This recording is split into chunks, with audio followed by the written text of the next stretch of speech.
Shalom, selamat malam Bapak Ibu dikasihi Tuhan. Berjumpa kembali kita pada saluran ini.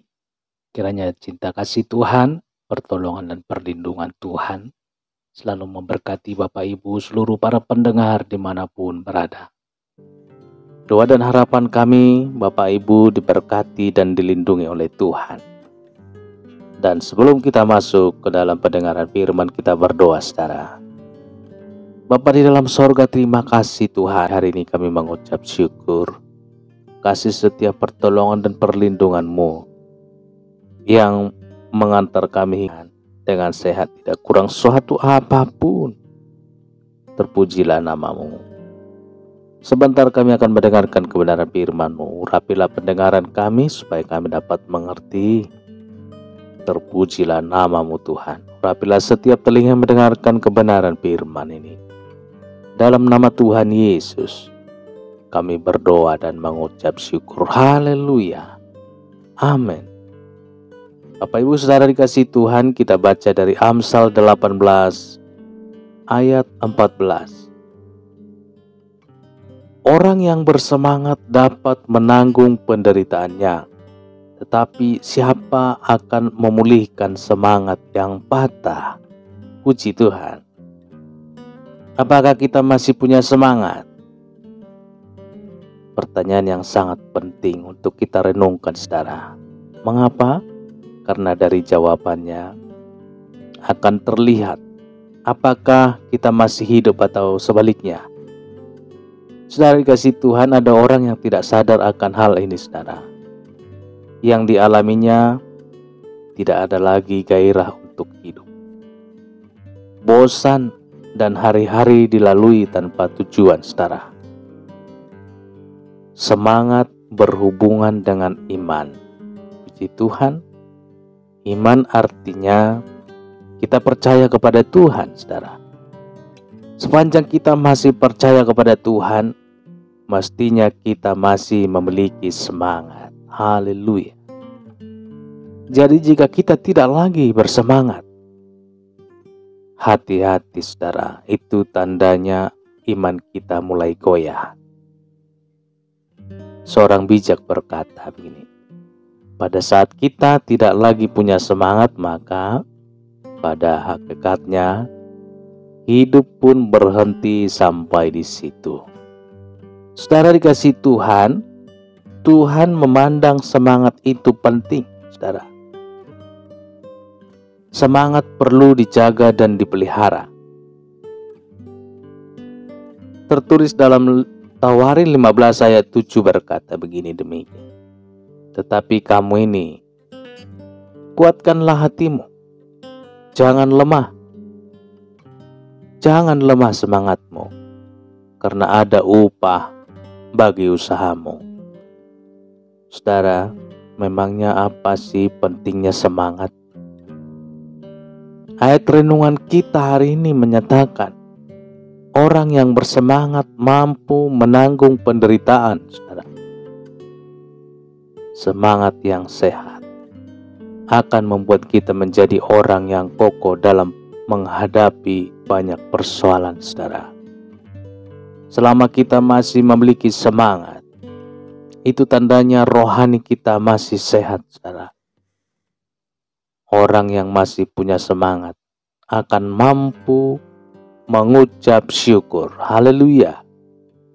Orang yang percaya kepada Tuhan pasti bersemangat dalam menjalani hari-hari kehidupannya. Tidak gampang mengeluh, kecewa dan juga tidak akan putus asa, saudara.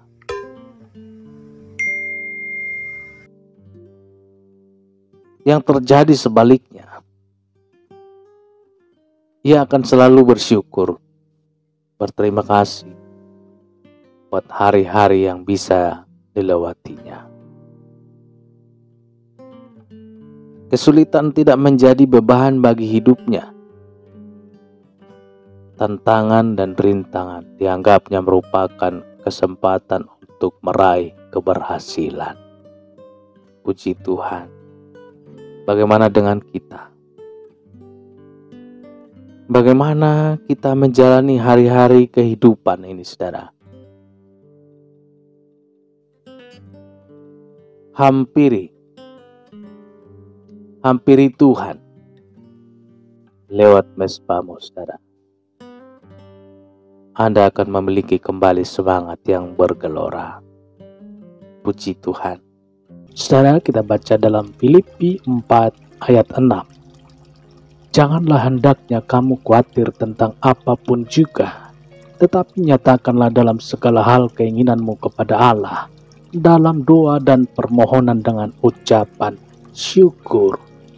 Miliki mimpi yang hebat, saudara. Keinginan dan cita-cita sering diistilahkan dengan kata mimpi. Mimpi artinya memiliki sesuatu dalam pikiran sebelum diwujudkan menjadi kenyataan. Di dalam mimpi ada angan-angan, ada cita-cita, dan ada kerinduan, saudara. Jika kita punya cita-cita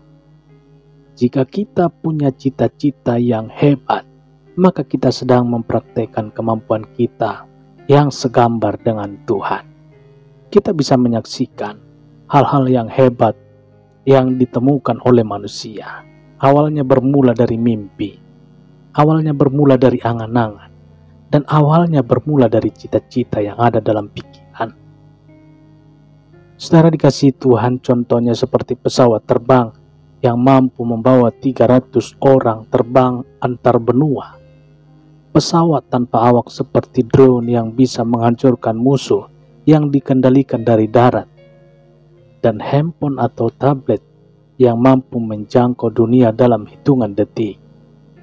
Ada lagi mobil tanpa supir, saudara, yang dikendalikan oleh robot. Kereta super cepat yang bisa melesat dengan kecepatan tinggi hingga 300 km per jam. Saudara, rencana boleh masuk akal, tetapi mimpi tidak. Narasi yang ditulis oleh Richard dalam bukunya The Rule of Life. Karena itu jangan batasi mimpi Anda. Saudara, bermimpilah sebesar mungkin, bermimpilah setinggi mungkin, bermimpilah selebar mungkin, bermimpilah yang berlebihan. Kata anak muda zaman sekarang, bermimpilah yang lebay, bermimpi yang aneh, dan yang tidak masuk akal. Apakah boleh bermimpi yang gila-gilaan? Boleh. Ayat ini mendorong kita untuk menyatakan keinginan atau mimpi kita apa saja kepada Tuhan. Mimpi kita akan menentukan apa yang kita akan tabur. Saudara, bahkan seorang pengusaha sukses Amerika berkata, mimpi menentukan masa depan seseorang. Memang kita tidak boleh berhenti hanya pada sebatas mimpi, saudara. Mimpi harus diwujudkan menjadi kenyataan. Mimpi harus diperjuangkan dengan mati-matian. Jangan bermimpi yang kecil dan yang sederhana. Yesus mau kita memiliki mimpi yang besar dan yang gila-gilaan. Simak apa yang Yesus katakan dalam Yohanes 14 ayat 12. Aku berkata kepadamu, sesungguhnya barang siapa percaya kepadaku, ia akan melakukan juga pekerjaan-pekerjaan yang aku lakukan, bahkan pekerjaan-pekerjaan yang lebih besar daripada itu. Mari bermimpi besar, saudara. Mari berkarya yang besar. Karya kita membuat kita bernilai di mata Tuhan. Haleluya. Bapak Ibu Saudara, kita baca kebenaran firman Tuhan untuk memberikan kekuatan bagi setiap umat-umatnya. Kita baca kebenaran firman Tuhan yang tertulis dalam Daniel 6 ayat 4. Kemudian para pejabat tinggi dan wakil raja itu mencari alasan dakwaan terhadap Daniel dalam hal pemerintahan. Tetapi mereka tidak mendapat alasan apapun atau sesuatu kesalahan. Sebab ia setia dan tidak ada didapati sesuatu kelalaian atau suatu kesalahan padanya. Setia harus berani membayar harga, saudara. Setia tidak mudah, semudah yang kita bayangkan. Tekad perlu tetapi belum cukup. Orang yang setia harus berani membayar harga. Apapun dan berapapun, saudara. Daniel adalah orang yang berani dan siap membayar harganya. Perjalanan karir Daniel tidak semulus yang kita bayangkan. Tidak semulus yang dibayangkan orang. Ia harus melewati berbagai ujian. Dan bukan sembarangan ujian, saudara. Taruhannya tidak sekedar posisi atau jabatan tinggi yang sudah payah telah diraihnya. Tetapi nyawanya menjadi taruhannya. Daniel tidak memiliki nyawa cadangan, saudara. Nyawa hanya satu. Saudara, hebatnya Daniel, ia tidak pernah ragu untuk membayar harga sebuah kesetiaan. Ia tidak pernah mundur saat dihadapkan pada pilihan. Hidup dan terus menikmati jabatan, atau harus rela kehilangan semuanya, hingga nyawanya terancam direnggut, saudara. Hebatnya Daniel, saatnya tiba untuk membuktikan kesetiaannya. Daniel dihadapkan pada pilihan. Atas rekayasa persekongkolan jahat musuh-musuhnya, raja tempat Daniel mengabdi. Raja tempat Daniel mengabdi mengeluarkan titah atau maklumat, saudara. Barang siapa dalam 30 hari ke depan menyembah yang lain, bukan menyembah raja, maka ia akan dilempar ke gua singa. Lalu apa reaksi Daniel? Saudara kasih Tuhan. Daniel 6 ayat 10. Demi didengar Daniel bahwa surat perintah itu telah dibuat, pergilah ia ke rumahnya. Dalam kamar atasnya ada tingkap-tingkap yang terbuka ke arah Yerusalem. 3 kali sehari ia berlutut, saudara, berdoa serta memuji Allah, seperti yang biasa dia lakukan. Orang setia tidak pernah tawar-menawar dengan apapun untuk harga kesetiaan. Orang yang setia tidak akan bernegosiasi dan menghitung untung ruginya seperti pedagang. Dengan tetap memandang kepada Tuhan, Daniel tetap percaya dan hidup dalam penyerahan secara total, saudara. Daniel sadar siapa dirinya di hadapan Tuhan. Hidup matinya, sukses gagalnya, karirnya, semuanya berada di tangan Tuhan yang disembahnya. Apakah Daniel yang pasrah dan setia, bebas dari ancaman? Ternyata tidak, saudara. Ia digiring masuk ke gua singa. Siksaan yang mengerikan dan kematian yang sangat menakutkan ada di depan mata. Ia masih punya peluang untuk membatalkan keputusannya dengan menyembah raja saja, saudara. Yang kebetulan sang raja sangat menghargainya. Sampai raja berpuasa semalaman dan tidak bisa tidur, memikirkan Daniel, tentunya pribadi yang sangat dikasihinya.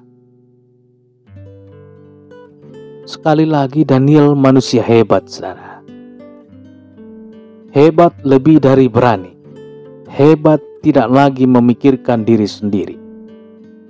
Orang hebat selalu memikirkan kepentingan Tuhan. Setia dan tidak ingin mengecewakan Tuhan. Lalu apa yang terjadi, saudara? Tewaskah Daniel? Hancurkah tubuhnya dirobek oleh singa-singa yang lapar? Tidak, saudara. Dan ketika ia sampai dekat gua itu, berserulah Raja Darius kepada Daniel dengan suara yang sayu. Berkatalah ia kepada Daniel, Daniel hamba Allah yang hidup, Allahmu yang kau sembah dengan tekun, telah sanggupkah ia melepaskan engkau dari singa-singa itu?" Lalu kata Daniel kepada raja, "Ya Raja, kekalah hidupmu. Allahku telah mengutus malaikatnya untuk mengatupkan mulut singa-singa itu, sehingga mereka tidak mengapa-apakan aku. Karena ternyata aku tak bersalah di hadapannya, tetapi juga terhadap Tuhan. Ya Raja, aku tidak melakukan kejahatan." Daniel 6 ayat 20-22, saudara. Dahsyat sekali. Sangat tidak masuk akal bagaimana caranya singa-singa yang buas dan lapar bisa terkatup mulutnya. Itulah Tuhannya Daniel dan Tuhan kita. Haleluya. Saudara dan kasih Tuhan, ayo belajar jadi orang setia. Mulai dari hal yang kecil, nanti berkembang setia hingga ke masa yang besar. Tuhan menjaga Daniel, masakah kita tidak? Tuhan menjaga Daniel, Tuhan juga menjaga kita. Puji Tuhan. Bapak Ibu Saudara, bacaan firman Tuhan yang tertulis dalam Mazmur 92 ayat 12-14. Orang benar akan bertunas seperti pohon korma, akan tumbuh subur seperti pohon aras di Libanon. Mereka yang ditanam di bait Tuhan akan bertunas di pelantaran Allah kita. Pada masa tua pun mereka masih berbuah, menjadi gemuk dan segar. Makin tambah umur, harus makin semangat. Amin. Ayat renungan kita pada saat hari ini menyebutkan pada masa tua pun mereka masih berbuah. Menyiratkan bahwa umur bukanlah faktor penghalang untuk berprestasi, untuk berbuah. Peribahasa berkata makin tua makin jadi. Saudara dikasih Tuhan, bisa diartikan semakin bertambah umur, harus semakin bersemangat. Tokoh Alkitab yang jadi teladan, salah satu tokoh Alkitab yang menjadi panutan kita adalah Kaleb, saudara. Walaupun telah berusia 85 tahun, tetapi masih tetap memiliki semangat tinggi dan kekuatan yang seakan tidak pernah menurun, saudara. Makin tua makin jadi, makin bersemangat. Saksikan apa kata Kaleb, saudara. Yosua 14 ayat 10. "Jadi sekarang sesungguhnya Tuhan telah memelihara hidupku seperti yang dijanjikannya. Kini sudah 45 tahun lamanya sejak diucapkan Tuhan firman itu kepada Musa. Dan selama itu orang Israel mengembara di padang gurun. Jadi sekarang telah berumur 85 tahun aku hari ini." Ayat 11-nya. "Pada waktu ini aku masih sama kuat seperti pada waktu aku disuruh Musa. Seperti kekuatanku pada waktu itu, demikianlah kekuatanku sekarang untuk berperang dan untuk keluar masuk." Saudara dikasihi Tuhan, mengapa ada orang yang semakin merosot semangatnya? Ada orang yang memohon kepada Tuhan untuk diberi semangat hidup,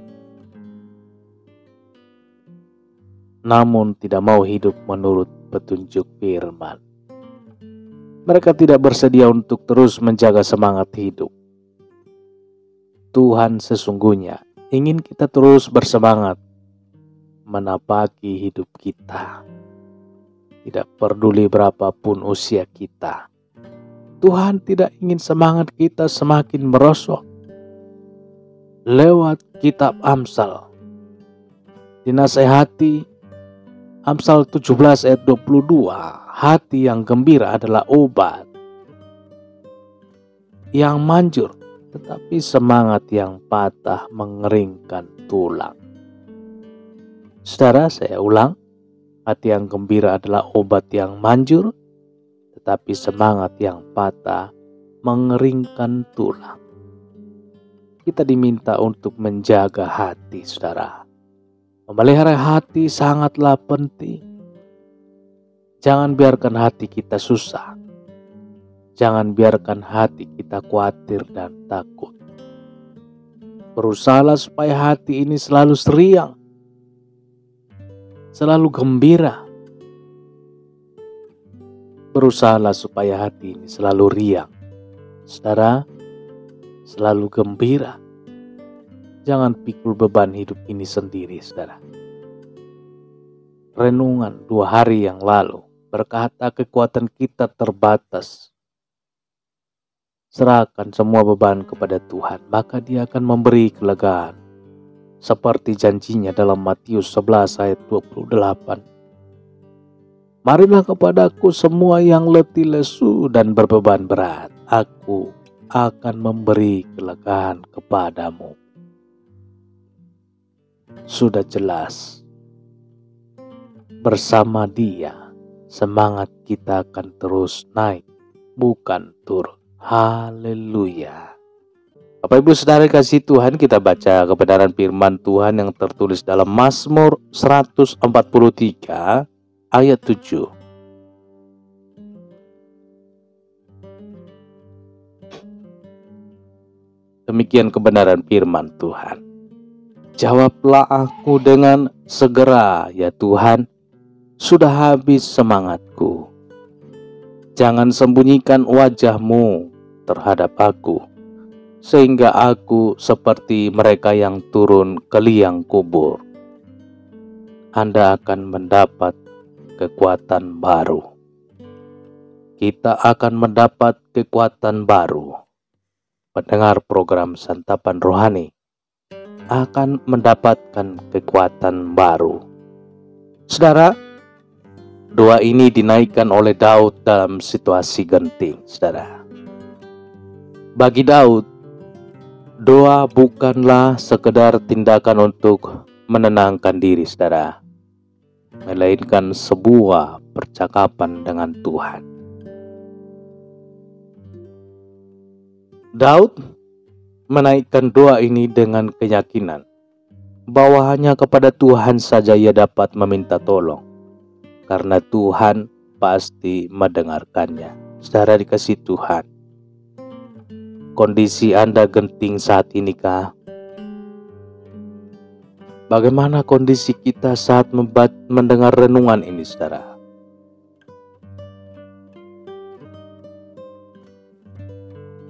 Bagaimana kondisi kita saat mendengarkan renungan ini? Mungkin Anda masih merasa kuat, tetapi besok, bulan depan atau tahun depan, Anda yakin semua akan baik-baik saja. Suatu saat jika Anda merasa sesak,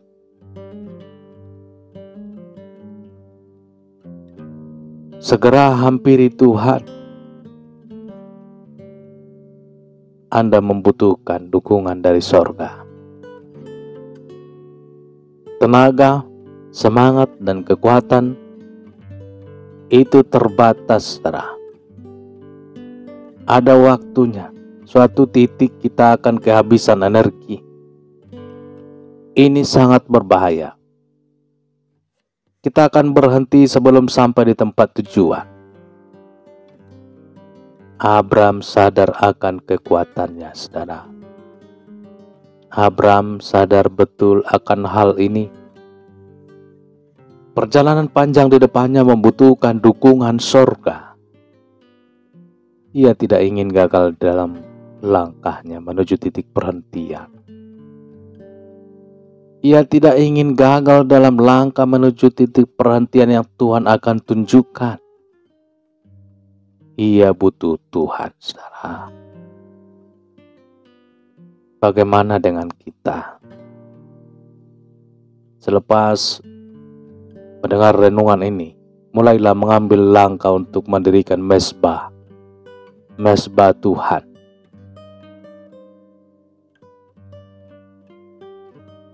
Sesibuk apapun, berikan waktu dan hati kita untuk memuji dan menyembahnya, saudara. Naikkan pujian yang mengagungkan namanya. Serahkan semua beban dan pergumulan hidup kita kepada Tuhan di dalam mezbahnya.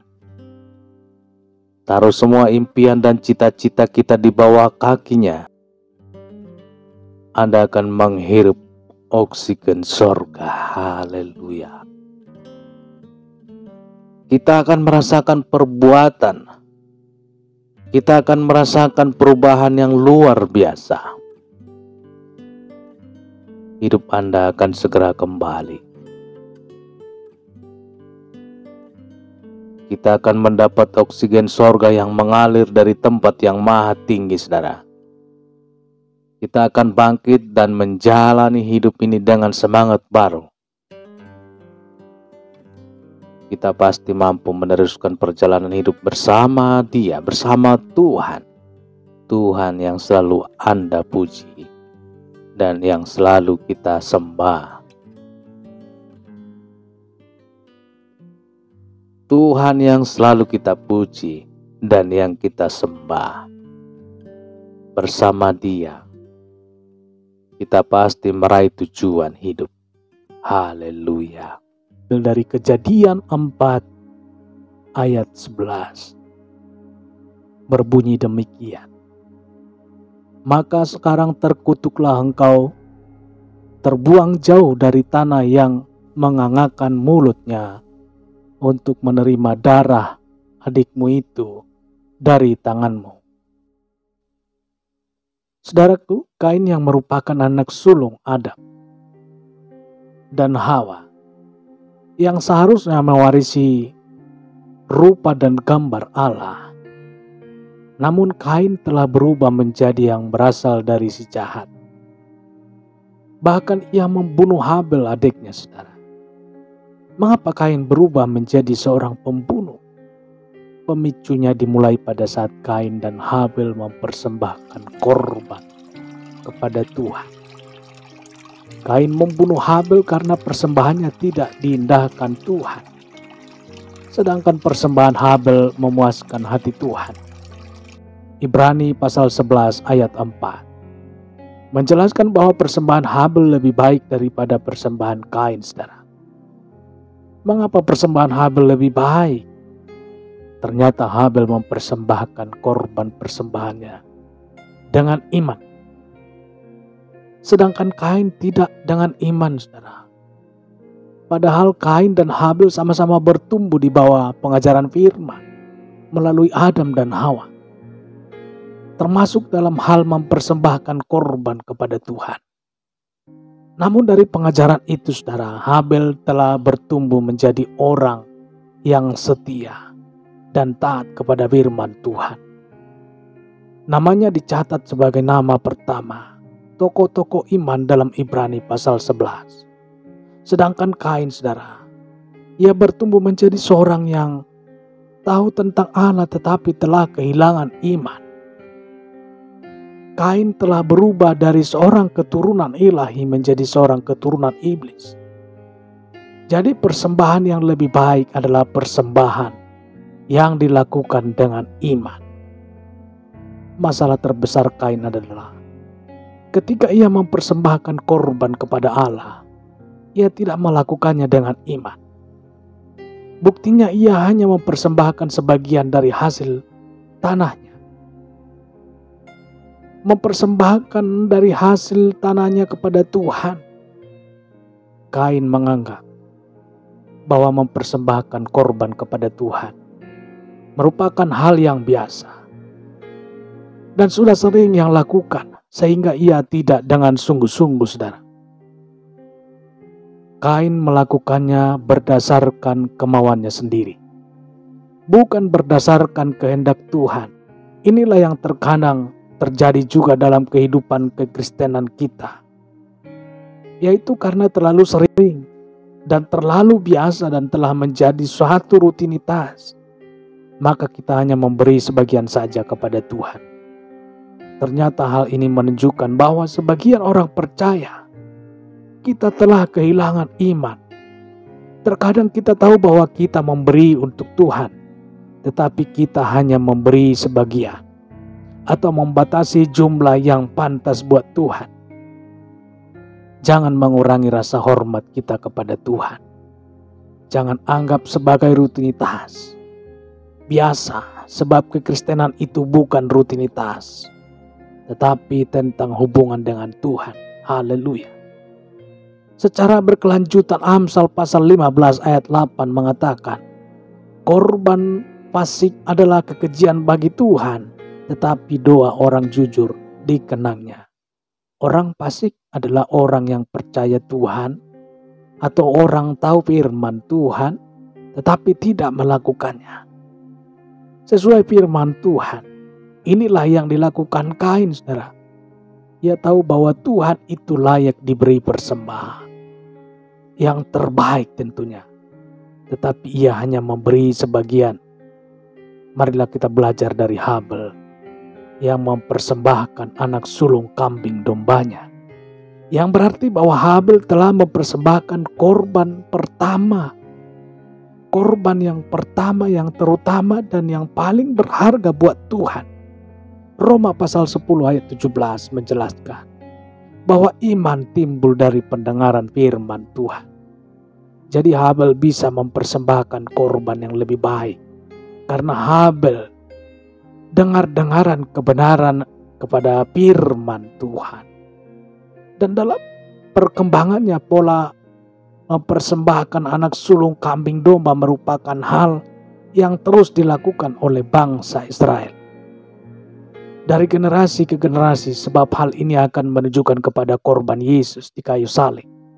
1 Samuel pasal 15 ayat 22 menegaskan bahwa mendengarkan suara Tuhan lebih baik daripada korban sembelihan. Pola Tuhan tetap sama bahwa korban yang lebih baik adalah korban yang sesuai dengan firman Tuhan. Dalam kitab 1 Yohanes pasal 3 ayat 8 dan 9 mengatakan bahwa barang siapa yang tetap berbuat dosa berasal dari iblis, sebab iblis berbuat dosa dari mulanya. Untuk inilah anak Allah menyatakan dirinya, yaitu supaya ia membinasakan perbuatan-perbuatan iblis itu. Setiap orang yang lahir dari Allah tidak berbuat dosa lagi, sebab benih ilahi tetap ada di dalam dia. Dan ia tidak dapat berbuat dosa karena ia lahir dari Allah. Puji Tuhan. Setiap dosa berasal dari iblis. Saudara, Kain itu merupakan benih ilahi. Tetapi mengapa Kain bisa menyimpang? Jawaban terdapat dalam Injil Matius pasal 13 ayat 24 dan 25, saudara. Demikian, Yesus membentangkan suatu perumpamaan lain. Kepada mereka katanya, hal kerajaan sorga itu seumpama orang yang menaburkan benih yang baik di ladangnya, tetapi pada waktu semua orang tidur, datanglah musuhnya menaburkan lalang di antara gandum. Lalu pergi. Setiap generasi keturunan ilahi berasal dari benih yang baik. Tetapi ada musuh yang menaburkan benih yang tidak baik, saudara. Proses yang dialami Kain dari seorang generasi keturunan ilahi menjadi seorang pembunuh tidak terjadi dalam waktu yang singkat, saudara. Kain telah membuka dirinya dimasuki oleh benih yang tidak baik. Sampai hari ini iblis masih bekerja seperti ia bekerja pada zaman Kain. Mari waspada akan hal ini, bahwa kita harus berjaga-jaga senantiasa terhadap tipu daya iblis, saudara. Sebab iblis masih suka menaburkan benih yang tidak baik kepada anak-anak Tuhan. Saudara dikasih Tuhan, pada saat kita kehilangan gairah dan semangat untuk dekat atau melayani Tuhan, pada saat itulah kesempatan yang subur bagi iblis menaburkan benih jahatnya dalam diri kita, benih iblis pun bisa bertumbuh. Bahkan bertumbuhnya sama dengan benih yang baik. Contoh tokoh yang dicatat dalam Alkitab yang telah membuka dirinya dimasuki oleh benih iblis, yaitu Yudas, saudara. Yudas Iskariot. Iblis telah membisikkan rencana jahat dalam hati Yudas untuk mengkhianati Yesus. Iblis telah tabur benih jahat kepada Yudas, sehingga pikiran Yudas dipengaruhi oleh benih jahat itu. Dan akhirnya Yudas menjual Yesus dengan 30 keping perak. Rencana dan inisiatif untuk menjual Yesus datangnya dari iblis. Tetapi pelakunya adalah Yudas. Saudara, Ananias dan Sapira telah menahan sebagian hasil penjualan tanahnya. Maksud hati mereka mau memberi buat Tuhan, tetapi mereka telah kehilangan iman. Sehingga yang mereka berikan kepada rasul-rasul hanya sebagian saja. Hati mereka telah dikuasai oleh iblis. Kita harus waspada terhadap nabi-nabi palsu. Sebab mereka menyamar seperti domba. Tetapi sebenarnya mereka adalah serigala yang buas. Mereka datang hanya untuk memanfaatkan umat Tuhan. Mereka menutupi dosa atau kejahatannya dengan jubah rohani mereka. Telah memelihara benih yang iblis tabur dalam diri mereka. Pola iblis menaburkan benih jahat selalu sama polanya. Yang iblis lakukan kepada Kain juga. Ia terapkan kepada Yudas. Ia terapkan juga kepada Ananias dan Sapira. Harus berhati-hati. Sebab kalau iblis bisa lakukan kepada Kain, saudara, iblis juga bisa melakukan kepada kita. Jadi kita harus lebih peka untuk mengenali setiap ajakan iblis. Mari belajar menggunakan perjalanan rohani kita sesuai dengan iman dan firman-Nya. Mintalah kepada Tuhan untuk menyelidiki apakah ada sifat-sifat iblis dalam diri kita, sehingga kita dapat mencabut dan membuangnya. Dalam kitab Kejadian pasal 4 ayat 6-9, ketika Allah datang kepada Kain dengan berkata, "Mengapakah hatimu panas dan mukamu muram?" Pada saat itu Allah sedang memberi kesempatan, saudara, kepada Kain untuk bertobat. Tetapi Kain menolak kesempatan itu. Bahkan ia membunuh Habel adiknya. Setelah itu Allah bertanya lagi kepadanya, "Di mana Habel adikmu itu?" Allah kembali memberi kesempatan untuk Kain bertobat. Tetapi Kain melewatkan kesempatan itu dengan menjawab, "Allah, aku tidak tahu apakah aku penjaga adikku." Allah memberikan kesempatan kepada Kain. Sama seperti Allah memberikan kesempatan kepada Adam dan Hawa. Ketika mereka keluar dari Taman Eden, tetapi Kain telah melewatkan pertobatannya, saudara. Semua kejahatan adalah dosa, tetapi ada dosa yang mendatangkan maut. Dosa yang mendatangkan maut adalah dosa yang tidak diakui di hadapan Tuhan. Itulah dosa yang telah dilakukan oleh Kain, Yudas, Ananias, dan Sapira. Ketika Tuhan tanya, Kain seharusnya mengakui bahwa ia telah membunuh Habel. Dan ia minta ampun kepada Tuhan. Sehingga terjadi pertobatan. Tapi yang dilakukan Kain malah melawan Tuhan. Ketika kita berdosa dan tidak mau akui dosa itu, maka kita telah melewatkan kesempatan untuk bertobat. Ketika kita melakukan dosa pada saat itu, Tuhan datang untuk mengingatkan kita, saudara. Mengingatkan kita. Sehingga terkadang kita merasa tertuduh, merasa gelisah dan tidak nyaman ketika kita merasakan demikian. Tetapi kita malah tetap melakukan dosa. Maka dosa itulah yang mendatangkan maut, yang memutuskan kita dari garis keturunan ilahi. Puji Tuhan. Tuhan Yesus memberkati. Demikianlah renungan firman Tuhan pada saat malam hari. Semoga menjadi berkat bagi kita. Dan untuk menutup renungan ini saudara, mari kita berdoa. Bapa kami yang di surga, Bapa di dalam nama Tuhan Yesus Kristus, kami bersyukur atas pertolongan-Mu, penyertaan-Mu, dan berkat-Mu. Selalu menjaga dan melindungi kami setiap saat. Hingga pada saat malam hari ini, kami beroleh bersyukur lagi di hadapan Tuhan melalui doa dan renungan pada malam hari ini. Terima kasih buat firman-Mu pada hari ini. Kami mau selalu belajar dan terus belajar tentang firman-Mu. Firman-Mu yang menguatkan dan meneguhkan iman kami. Bapa di dalam surga, kami mau melakukan firman-Mu ya Tuhan di sepanjang hidup kami. Agar kami tetap kuat berjalan bersama dengan Engkau. Terima kasih ya Tuhan buat kesempatan hidup yang masih Engkau berikan.